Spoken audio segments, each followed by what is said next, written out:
করি, মাতা পিতার সঙ্গে উঁচু আওয়াজে কথা বলি, মাতা পিতার সঙ্গে আজকে আমরা নানা রকম কাণ্ড করে ফেলি যা হারাম। বেরাদার, এই আয়াতে আল্লাহ পাক রব্বুল আলামিন বললেন উঁচু আওয়াজে কথা বলতে নিষেধ করলেন, এবং মাতা পিতার জন্য যে দোয়াটি বলবে বেশি বেশি, ওয়াকুল রাব্বির হামহুমা কামা রাব্বায়ানি সগীরা, এই দোয়াটি মাতা পিতার জন্য প্রত্যেক দোয়াতে করতে থাকবে। বেরাদারে মিল্লাত ইসলামিয়া, এবার আছে কোরআন শরীফ সাইড থেকে আপনাদেরকে অনেক জায়গা থেকে আপনাদেরকে আমি বুঝাতে চাইলাম এবং বললাম এবং আপনাদেরকে শোনালাম যে মাতা পিতার হক কতটুকু, মাতা পিতাকে কি মতন সম্মান দিয়ে কথা বলতে হবে। আসি এবং এবার আসি আমার আপনার প্রিয় আকা দো জাহানের বাদশা সাল্লাল্লাহু আলাইহি ওয়াসাল্লাম এবার কি বলেছেন হাদিস শরীফের মধ্যে, যে মাতা পিতাকে কি মতন সম্মান দিতে হবে, মাতা পিতার সঙ্গে কি মতন সৎ ব্যবহার করতে হবে। আসেন বেরাদারে মিল্লাত ইসলামিয়া, হযরত আবু হুরায়রা রাদিয়াল্লাহু তাআলা আনহু থেকে বর্ণিত সরকারে আকদাস সাল্লাল্লাহু তাআলা আলাইহি ওয়াসাল্লামের কাছে একজন ব্যক্তি এসে আরজ করলেন, ইয়া রাসূলুল্লাহ, ইয়া হাবিবাল্লাহ আলাইকা সালাম, আমার খিদমতের এবং আমার ভালোবাসার, আমার মহব্বতের সবচাইতে অধিকার কে বেশি? ইয়া রাসূলুল্লাহ, আমার মহব্বতের এবং আমার খিদমতের অধিকার সবচাইতে কে বেশি রাখে? রাসূলে কায়নাত সাল্লাল্লাহু আলাইহি ওয়াসাল্লাম বললেন, উম্মুকা, তোমার মাতা তোমার খিদমতের, তোমার ভালোবাসার বেশি অধিকার রাখে তোমার মাতা। আবার জিজ্ঞেস করলেন, ইয়া রাসূলুল্লাহ, ইয়া হাবিবাল্লাহ, তারপরে আমার মহব্বতের, আমার খিদমতের, আমার ভালোবাসার তারপরে অধিকার কে বেশি রাখে? আল্লাহু আকবার। রাসূলে কায়নাত সাল্লাল্লাহু আলাইহি ওয়াসাল্লাম দ্বিতীয়বার উত্তর বললেন, উম্মুকা, তোমার মাতা। দ্বিতীয়বার জিজ্ঞেস করা হলো, তারপরে আমার মহব্বতের, আমার খিদমতের অধিকার কে বেশি রাখে? দ্বিতীয়বার রাসূল বললেন, উম্মুকা, তোমার মাতা। চতুর্থবার আবার জিজ্ঞেস করলেন, ইয়া রাসূলুল্লাহ, ইয়া হাবিবাল্লাহ, তারপরে আমার ভালোবাসার, আমার খিদমতের বেশি অধিকার কে রাখে? চতুর্থবার রাসূলে কায়নাত সাল্লাল্লাহু আলাইহি ওয়াসাল্লাম বললেন, আবুকা, তোমার পিতা। তবে বুঝা গেল ব্রাদার, তিনবার মাতার কথা বলা হয়েছে এবং চতুর্থবার নিজের পিতার কথা বলা হয়েছে। তবে বুঝা গেল মাতার হক পিতার চাইতে 3 গুণ বেশি। জোরে সুবহানাল্লাহ। পাক দরুদ শরীফ পাঠ করেন, আল্লাহুম্মা সাল্লি আলা সাইয়্যিদিনা মাওলানা মুহাম্মদ ওয়া আলা আলি সাইয়্যিদিনা ওয়া আলা আলি সাইয়্যিদিনা মাওলানা সাল্লাল্লাহু তাআলা আলাইহি ওয়াসাল্লাম। ব্রাদার, তো এই হাদিস শরীফ থেকে আমরা স্পষ্টভাবে, প্রকাশ্যভাবে আমরা পরিষ্কারভাবে বুঝতে পারলাম যে মাতার হক কতটুকু। আল্লাহু আকবার। ব্রাদার, আপনি মাতার কত দুষ্ট ছেলে হয়ে যান না কেন, আপনি মাতার কত অভদ্র ছেলে হয়ে যান না কেন, আল্লাহু আকবার, আপনি যখন মাতার কাছে মহব্বতের সহিত, আদবের সহিত, ভালোবাসা নিয়ে, নিজের অন্তরের ভালোবাসা, প্রেম নিয়ে যখন আপনি নিজের মাতার কোলের মধ্যে নিজের মাথা রেখে দিবেন, আল্লাহু আকবার, আপনি কত দোষ করে দেন না কেন, আপনি কত ভুল করে থাকেন না কেন, আমার ঈমান বলে, আমার আকীদা বলে, আমার অন্তর বলে আপনার মাতা আপনাকে ক্ষমা করে দিবে। ঠিক কিনা কথা বলে ব্রাদার? দেখবেন আপনি মাতাকে যত দুঃখ দেন, মাতাকে আপনি যত কষ্ট দেন, মাতার মধ্যে এত মমতা রয়েছে, এত ভালোবাসা রয়েছে নিজের ছেলের, নিজের মেয়ের। আল্লাহু আকবার। যখন তিনি কিংবা আপনি যখন নিজের মায়ের কোলের মধ্যে একবার মাথা রেখে মাতার দিকে তাকাবেন, আপনার মাতা সমস্ত কষ্ট ভুলে যাবে। ব্রাদার, যাই হোক, আমি হাদিস শরীফ বলছিলাম, তো প্রথম হাদিস বললাম।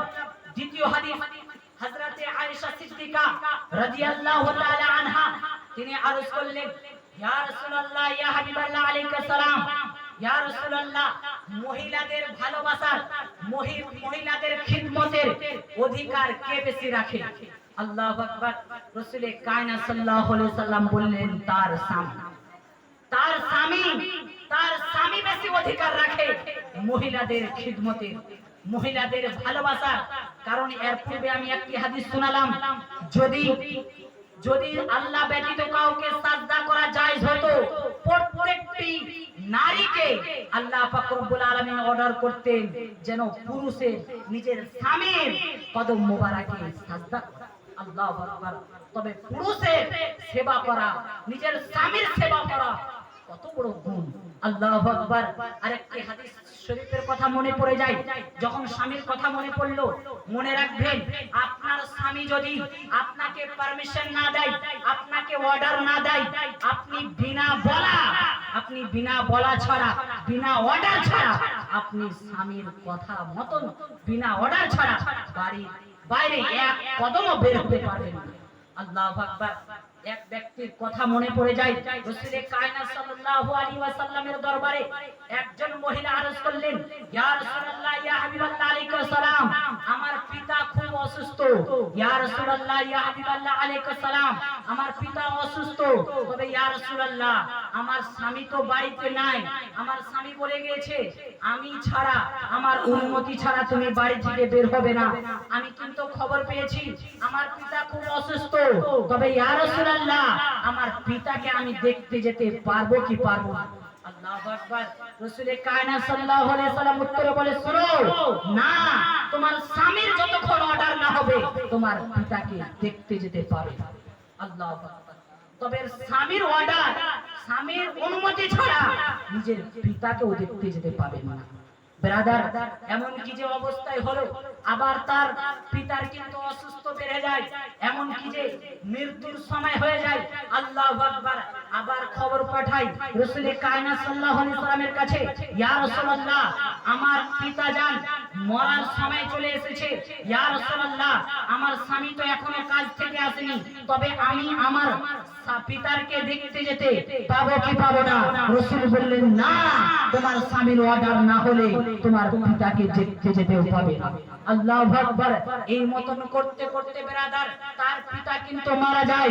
মারা যাওয়ার পরে খবর আসে, আবার বলে, ইয়া রাসূলুল্লাহ, ইয়া হাবিবাল্লাহ, আমার পিতা মারা গিয়েছে, আমি নিজের স্বামীর অনুমতি পাই না, আমার স্বামী নেই, কাজে গিয়েছে।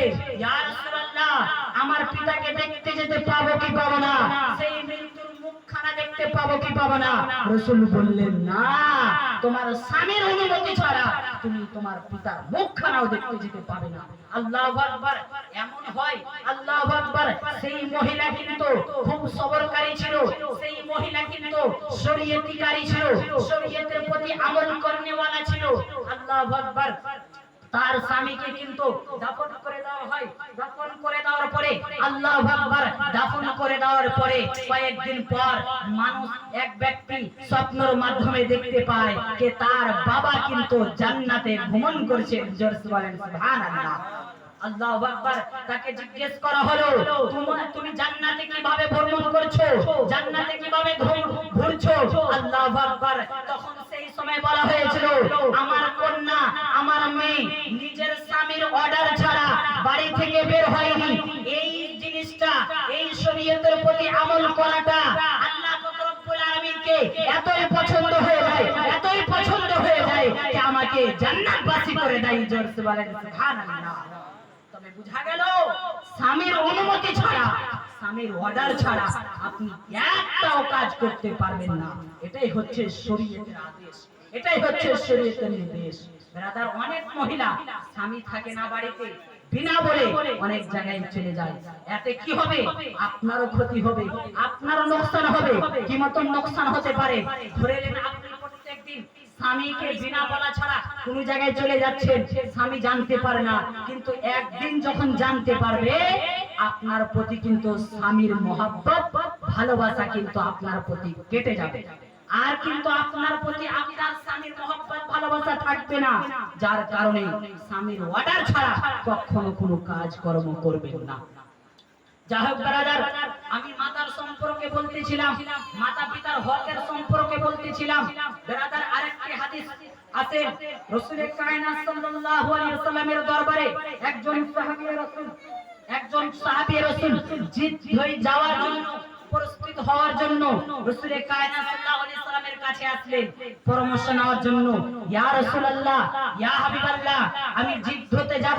রাসূল কায়নাত সাল্লাল্লাহু আলাইহি ওয়াসাল্লামের কাছে পরামর্শ নেওয়ার জন্য আসলেন, আদেশ নেওয়ার জন্য আসলেন। রাসূল কায়নাত সাল্লাল্লাহু আলাইহি ওয়াসাল্লাম বলেন, বলো তোমার মাতা জীবিত আছে কি? তোমার মাতা জীবিত আছে কিনা বলো। তিনি বললেন, ইয়া রাসূলুল্লাহ, ইয়া হাবিবাল্লাহ আলাইহিস সালাম, অবশ্যই আমার মাতা জীবিত রয়েছে। আল্লাহু আকবার। রাসূল কায়নাত সাল্লাল্লাহু আলাইহি সাল্লাম বললেন, ক্বালা ফাআলজিমহা ফাইনাল জান্নাতা ইনদা রিজলাইহা।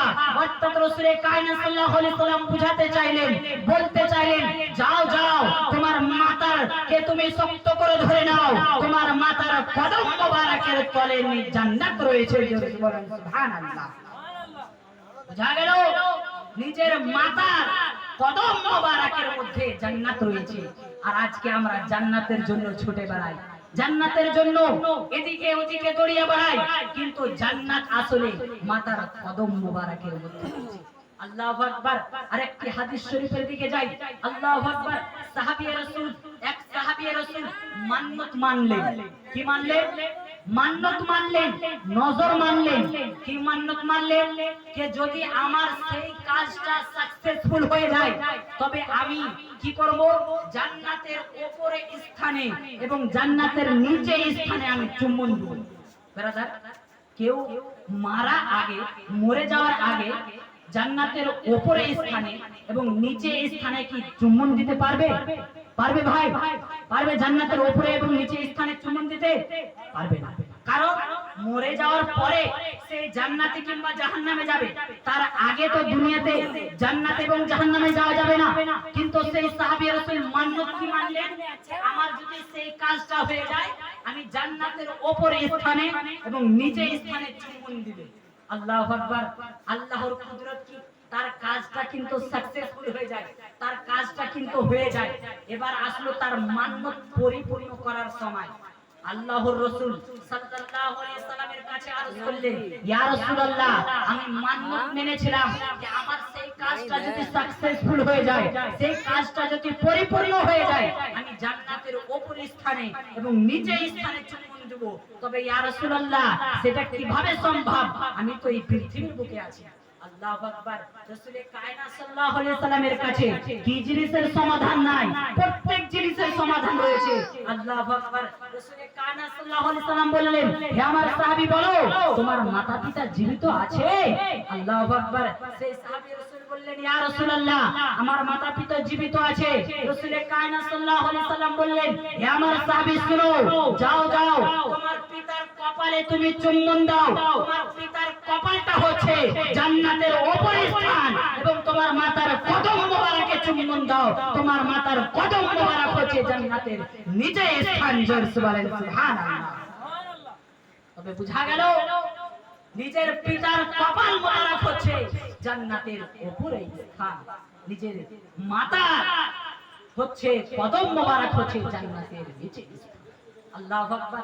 সাহাবী রাসূলেরা জ্ঞানী হতে, তিনারা যোগ্য বিজ্ঞ হতে, তিনারা এমন কোন প্রশ্ন বাকি রাখতেন না যাতে আগেকার পরের মানুষের জন্য আবার নতুন করে প্রশ্ন করতে হয়। তার জন্য সাহাবী রাসূল আবার আরজ করলেন, ইয়া রাসূলুল্লাহ, যদি কারোর মাতা-পিতা বেঁচে থাকে আর এই রকম মান্নত মেনে থাকে তো তার মাতার কদম মোবারকে চুম্বন দিবে, তার পিতার কপাল মোবারকে চুম্বন দিবে। কিন্তু কারোর মাতা-পিতা যদি বেঁচে না থাকে, কারো যদি মাতা-পিতা বেঁচেই না থাকে, তবে সেই মান্যতটা, সেই নজরটা পরিপূর্ণ কিভাবে করবে? আল্লাহু আকবার। সাহাবী রাসূলেরা জ্ঞানী হতে, তিনারা যোগ্য বিজ্ঞ হতে।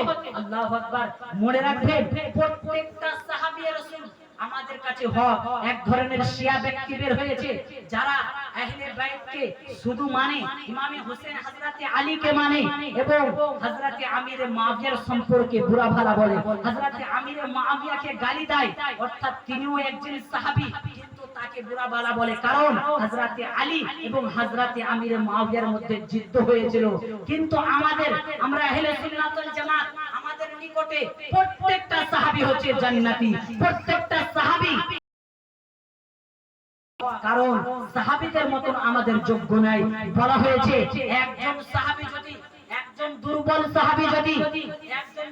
সাহাবীর যদি নেকি এক পাল্লাতে রাখা হয়, আর দুনিয়ার প্রত্যেকটা মানুষের যদি নেকি এক পাল্লাতে রাখা হয়, তবুও সেই দুর্বল সাহাবীর নেকির পাল্লা ভারী হয়ে যাবে। জোরসে বলে সুবহানাল্লাহ। ব্রাদার, যাই হোক, আমি বুঝাতে চাইছিলাম, সাহাবী রাসূল আরজ করলেন, ইয়া রাসূলুল্লাহ, কাউরির মাতা পিতা যদি বেঁচেই না থাকে তবে সেই মান্যতটা কিভাবে পূর্ণ করবে? আল্লাহু আকবার। রাসূল কায়নাত সাল্লাল্লাহু আলাইহি সাল্লাম তার পদ্ধতি দিয়ে দিলেন, শুনো, কার যদি মাতা পিতা বেঁচে না থাকে, তার মাতা পিতা যদি মারা যায়, কবরের মধ্যে চলে যায়, তার মাতার কবরের পায়ের দিকে যে চুম্বন দিবে, তার মাতার পায়ের দিকটা হলো জান্নাতের নিচের স্থান, এবং তার পিতার কবরের কপালের দিকে চুম্বন দিবে, তার কপালের দিকে হলো জান্নাতের উঁচু স্থান। জোরসে বলেন সুবহানাল্লাহ। এই হাদিস থেকে স্পষ্টভাবে, প্রকাশ্যভাবে, সাফভাবে বোঝা যায় যে চুম্বন দেওয়া জায়েজ এবং বেদাত এবং শিরক নয়। এক ধরনের লোক উঠেছে, তারা বলে কে চুম্বন দেওয়া জায়েজ নয়, বেদাত এবং শিরক। তারা কি বলে? চুম্বন দেওয়া কবরে, মাজারে, এগুলো হচ্ছে বেদাত এবং শিরক। এই হাদিসে স্পষ্টভাবে রাসূল বলে দিতে চাইলে, প্রকাশ্য করে দিলেন, সাফ করে দিলেন যে তার মাতার যেন পায়ের দিকে চুম্বন দিলে জান্নাতের নিচে স্থানে চুম্বন হবে, তার পিতার যদি সেই উপর দিকে কপালের দিকে চুম্বন দেয় তবে জান্নাতের উপরে স্থানে চুম্বন দেওয়া হবে। তবে চুম্বন দেওয়া যদি না যায় এবং বেদাত শিরক হতো, রাসূল কখনো সেই বেদাত এবং শিরক কর্মটা করতে বলতেন না। বেরাদার, তবে জামানার ফিতনার কারণে আলা হযরত আজিমুল বরকত মুজাদ্দিদ দ্বীন ও মিল্লাত আলাইহি রহমার রিজওয়ান, যিনি 100 নয়, 200 নয়, 1400 কিতাব লিখেছেন, যিনি বেরেলির হচ্ছেন মুজাদ্দিদ আলা হযরত, তিনি বলেছেন ফিতনার কারণে মাজার শরীফে চুম্বন দেওয়া নিষেধ করেছেন। কারণ ওই চুম্বন দিতে যে, মাজার শরীফ জিয়ারত করতে যে কোন মূর্খ ব্যক্তিরা যে সাজদা যদি না করে দেয়, যার কারণে নিষিদ্ধ করেছেন এবং বলেছেন মাজার শরীফ জিয়ারত কি মতন করবেন? বলা হয়েছে 4 হাত দূর থেকে মাজার শরীফ জিয়ারত করবে। কারণ এই যে ফিতনা ফাসাদ, মানুষেরা ফিতনা ফাসাদের মধ্যে লিপ্ত, মানুষেরা চুম্মা করতে যে, চুম্বন দিতে যে দেখা গেল সাজদা করে ফেলে দেয় এবং নিজের ঈমানকে নষ্ট করে দিতে পারে। যার কারণে আলা হযরত বলেছেন মাজার শরীফ জিয়ারত করতে গেলে 4 হাত দূর থেকে জিয়ারত করতে যাবে, এবং মেয়েদের জন্য তো যাওয়া একদম হারাম। মেয়েরা কোনোদিন মাজার শরীফে যেতে পাবে না, মেয়েদের জন্য না যায়। কারণ মেয়েরাই মানে হচ্ছে মেয়ে হচ্ছে পর্দাতে রাখার জিনিস। ব্রাদার, কিন্তু আজকে মাজার শরীফ ফ্যাশন হয়ে গেছে, মেয়েরা যাচ্ছে, যাওয়া চলবে না, মেয়েরা না যায়, মেয়েরা যাওয়া হারাম। ব্রাদার, পুরুষেরা যাবে, তবু তাদের জন্য নিয়ম রয়েছে 4 হাত দূর থেকে তারা যেন জিয়ারত করে, দোয়া করে, তারা যেন আবার ফিরে চলে আসে। বেরাদার, যাই হোক, আমি মাতার সম্পর্কে বলতেছিলাম। বেরাদার, হাদিস শরীফের মধ্যে রাসূল কায়নাত সাল্লাল্লাহু তাআলা আলাইহি ওয়াসাল্লাম বুঝিয়ে দিতে চাইলেন, রাসূল কায়নাত সাল্লাল্লাহু আলাইহি ওয়াসাল্লাম কে মাতার হক কতটুকু। আল্লাহু আকবার। আরেকটি হাদিস হযরত আব্দুল্লাহ ইবনে আব্বাস রাদিয়াল্লাহু তাআলা আনহুমা থেকে বর্ণিত।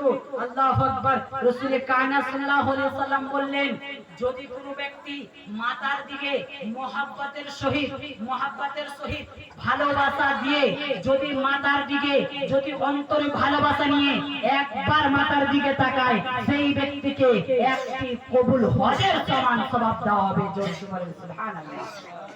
ব্রাদার, বলেন তো, কোন ব্যক্তি যদি একবার হজ করে কিংবা 2 বার হজ করে, 3 বার হজ করে, এবং তাকে যদি জিজ্ঞেস করে যে আপনার হজ কবুল হয়েছে কি হয়নি, সে ব্যক্তি কি বলবে? বলেন, সে ব্যক্তি বলতে পারবে বলতে যে হজ কবুল হয়েছে কি হয়নি?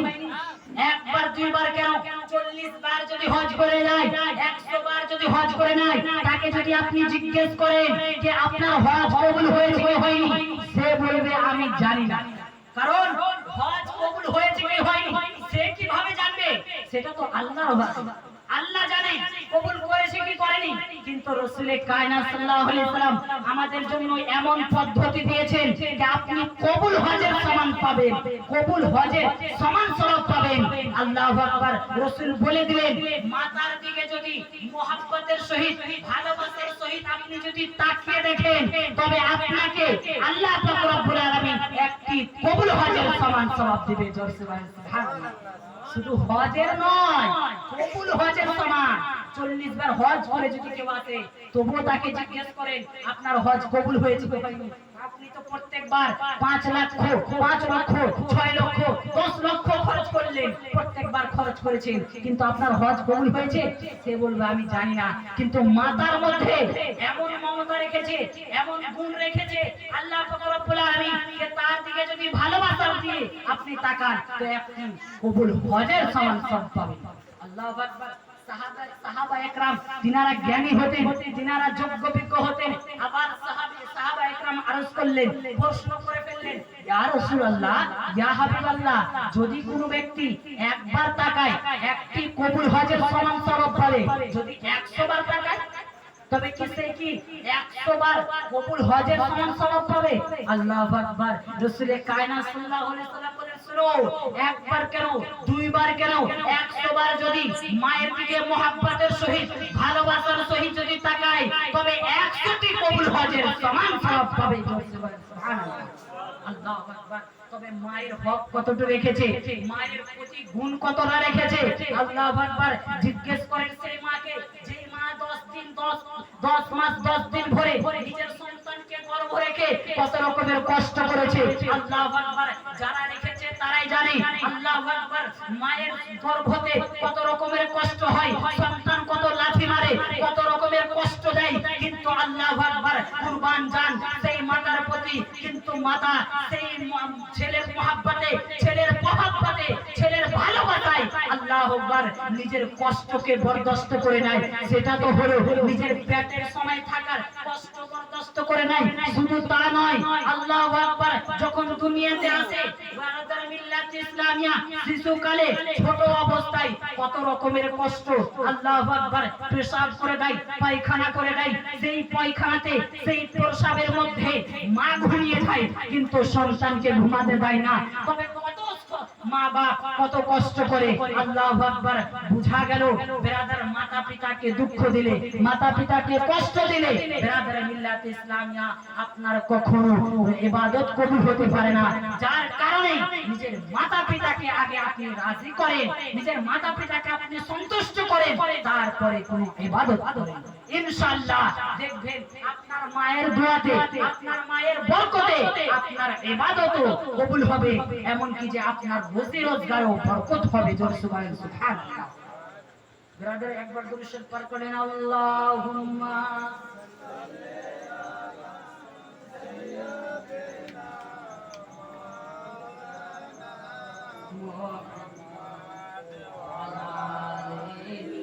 সাইয়্যিদিনা ওয়া আলি সাইয়্যিদিনা মাওলানা মুহাম্মদ সাল্লাল্লাহু তাআলা আলাইহি ওয়াসাল্লাম। ব্রাদার আসেন এবার আরেকটি হাদিস শুনান।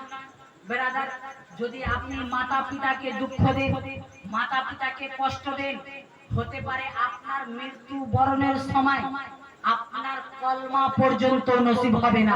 আল্লাহু আকবার।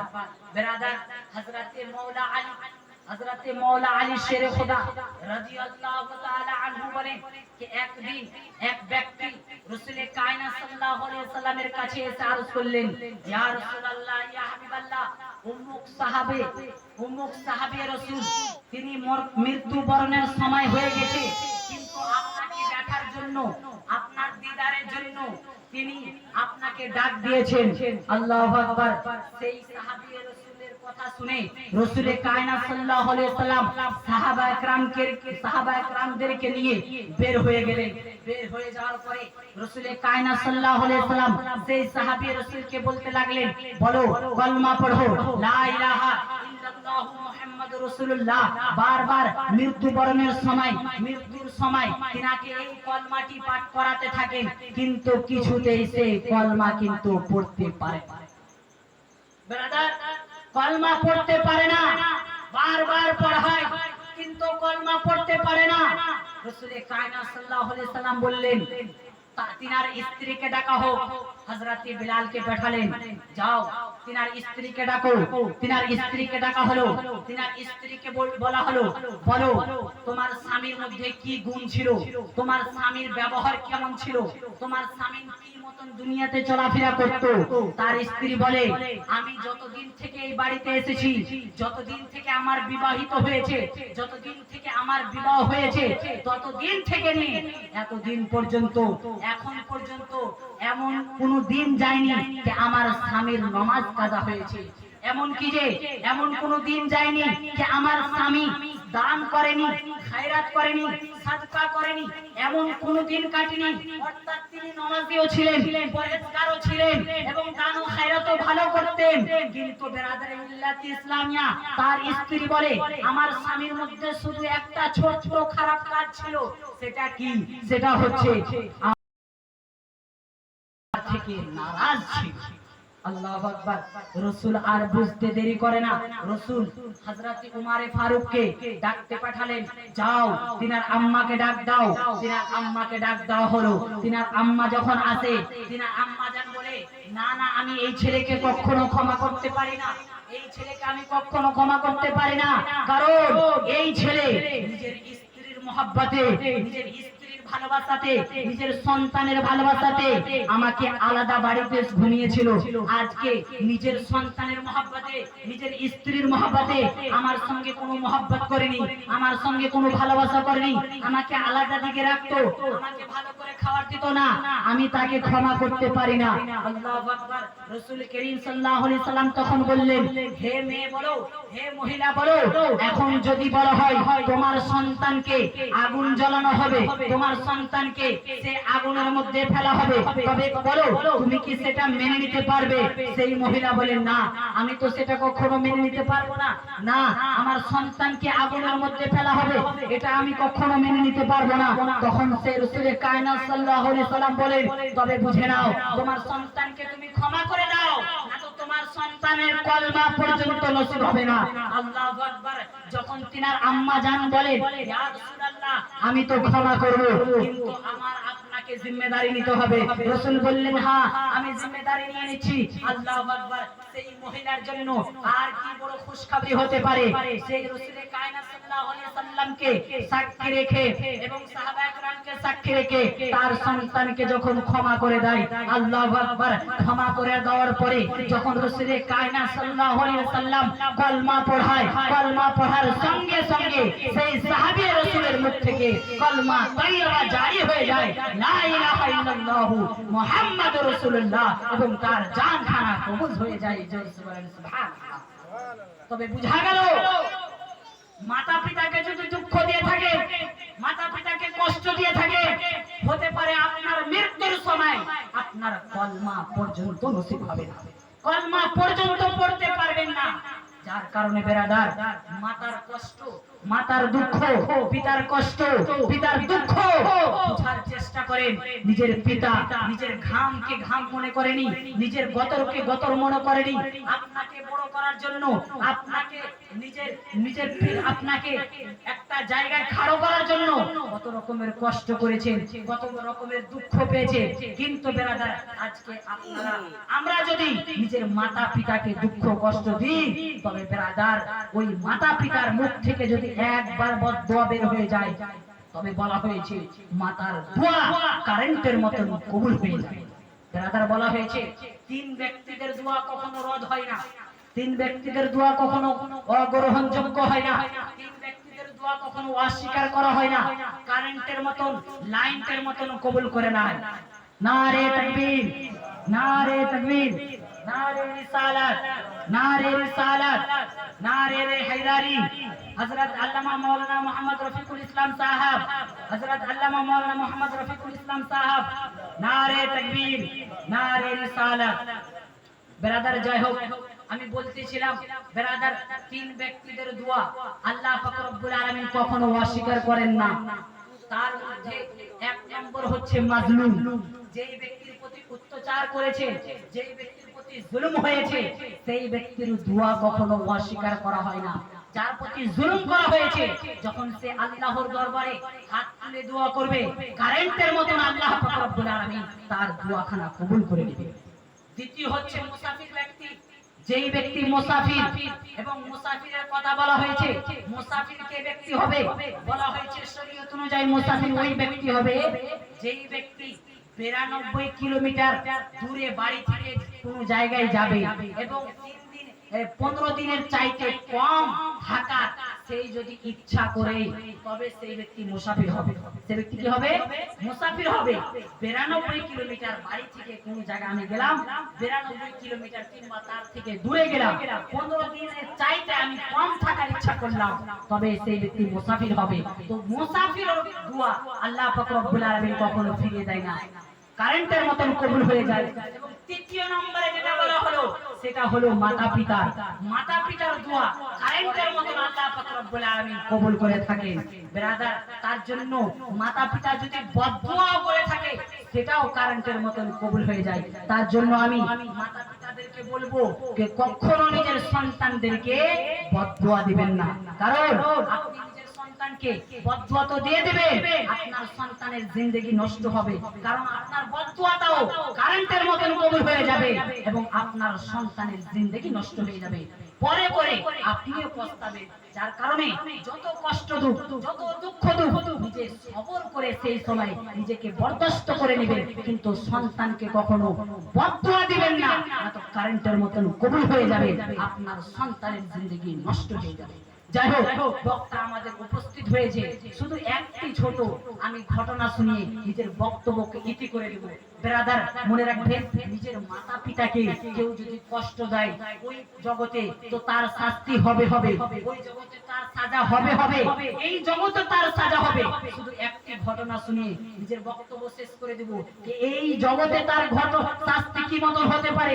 আল্লাহু আকবার। হযরত উমর ফারুক, তিনাকে সকলে জানেন, তিনি হচ্ছেন দ্বিতীয় খলিফা। 10 জন সাহাবা একরামকে জান্নাতের টিকিট দিয়েছিলেন, তার মধ্যে হযরত উমর ফারুক ছিলেন। হযরত উমর ফারুকের জামানাতে একজন ব্যক্তি বিজনেসম্যান ব্যক্তি ছিল, তেজারতওয়ালা ব্যক্তি ছিল, বিজনেসম্যান ব্যক্তি, কিন্তু একজন বৃদ্ধা মা ছিল, তার বয়স্ক মা ছিল, তার স্ত্রীও ছিল। তার মাকে আলাদা রুমে রাখতো, তারা স্বামী স্ত্রী এক জায়গায় থাকতো। তার মা প্রত্যেকদিন তাদের কাছে আসতো খরচ নেওয়ার কারণে, টাকা নেওয়ার কারণে, যাতে তার খরচ সে করতে পারে, দিন কাটাতে পারে। আল্লাহু আকবার। প্রত্যেকদিন যেতে থাকে, প্রত্যেকদিন তার সন্তানের কাছে খরচ নেওয়ার জন্য যেতে থাকে। একদিন কিন্তু তার মা তার সন্তানের কাছে খরচ নেওয়ার জন্য যায়। আল্লাহু আকবার। তার স্ত্রী যখন সে তার মা বলে যে হে আমার সন্তান, আমার আজকের খরচ দাও, আজকের আমার টাকা দাও। আল্লাহু আকবার। তার নাদান, তার বেওকুফ সেই স্ত্রী সেই জায়গাতে ছিল। তার স্ত্রী বলে তোমার মাতা আমাদেরকে প্রত্যেকদিন গরিব করার জন্য আসছে, ফকির করার জন্য আসছে। তোমার মাতাকে প্রত্যেকদিন যদি খরচ দিয়ে দিই তবে আমরা ফকির হয়ে যাব, আমরা গরিব হয়ে যাব, আমরা দিতে পারবো না। আল্লাহু আকবার। তার সন্তান দাঁড়িয়ে দাঁড়িয়ে শুনছে, কিন্তু তার সন্তান কিছু বলে না। আল্লাহু আকবার। তার মাতা কাঁদতে কাঁদতে নিজের দিলের মধ্যে, অন্তরের মধ্যে চোট পৌঁছে যায়, দুঃখ পৌঁছে যায়, কান্না করতে করতে ফিরে চলে যায়। আল্লাহু আকবার। আল্লাহ পাক রব্বুল আলামিনকে এই কাজটা কিন্তু বরদাস্ত হলো না। আল্লাহু আকবার। সেই বিজনেসম্যান ব্যক্তি কিন্তু বিজনেস থেকে ফিরে আসছিলেন। আল্লাহু আকবার। ফিরে আসার সঙ্গে সঙ্গে ডাকুরা তার সমস্ত জিনিসকে ছিনতাই করে নেয়, তার হাতকে কেটে দেয়, তার পাকে কেটে দেয়, এমনকি যে তার হাত কেটে তার গর্দানের মধ্যে ঝুলিয়ে দেয়। আল্লাহু আকবার। গর্দানের মধ্যে ঝুলিয়ে দেওয়ার পরে তাকে রক্ততে ক্ষত বিক্ষত করে দেয়। আল্লাহু আকবার। রাস্তা দিয়ে যখন মানুষেরা যাচ্ছিলেন, যাওয়ার পরে তার রিশতেদারেরা, তার আত্মীয় স্বজনেরা দেখতে পায়, তাকে বাড়ি নিয়ে আসে। আসার পরে সেই নিজে মুখ দ্বারাই, সেই নিজে জবান দ্বারাই বলেছিল, শুনো, আজকে যে আমার শাস্তি হয়েছে, আজকে যে আমার সাজা হয়েছে, আজকে যে আমার হাত কাটা, তার আর কোনো কারণ নাই। আজকে আমি মাকে দুঃখ দিয়েছিলাম, কষ্ট দিয়েছিলাম। ওই মা, যেই মা 10 মাস 10 দিন ধরে আমাকে গর্ভের মধ্যে রেখেছিলেন, সেই মাকে আমি সেই টাকা দেওয়ার জন্য আমি দুঃখ দিয়েছিলাম, খরচ দেওয়ার জন্য দুঃখ দিয়েছিলাম, তার শাস্তি আল্লাহ পাক রব্বুল আলামিন আমাকে দিয়ে দিয়েছে। জোরে বলেন আল্লাহু আকবার। তবে বুঝা গেল মাতা পিতাকে কষ্ট দিতে গেলে ওই জগতে তো তার শাস্তি আছে আছে হবে, কিন্তু আল্লাহ পাক রব্বুল আলামিন এই জগতে তার শাস্তি দেখে। আল্লাহু আকবার। তার মাতাও যখন দেখতে যায়, যাওয়ার পরে তার মাতা আল্লাহু আকবার, আল্লাহ পাক রব্বুল আলামিন মাতার দোয়া কি মতন কারেন্টের মতন কবুল করে। আল্লাহ পাক রব্বুল আলামিনের কাছে হাত তুলে তার মাতা সেই তার সন্তানের কাছে আসে, আসার পরে হাত তুলে কিন্তু মাতা কিন্তু দুঃখ পাওয়ার পর দুঃখ ভুলে যায়। মাতা কিন্তু এবার রাত্রের মধ্যে বেরাদার রাত্রের মধ্যে মাতা তার জন্য দোয়া করতে থাকে, কান্না করে করে দোয়া করতে থাকে। আল্লাহ পাক রব্বুল আলামিনের কুদরত কি, আল্লাহ পাক রব্বুল আলামিন মাতার দোয়ার ওসিলায় আল্লাহু আকবার তার সন্তানের হাত আবার ফিরিয়ে দেয়। জোরে সুবহানাল্লাহ। তবে বুঝা গেল মাতার দোয়া আল্লাহ পাক রব্বুল আলামিন কারেন্টের মতন কবুল করে থাকেন।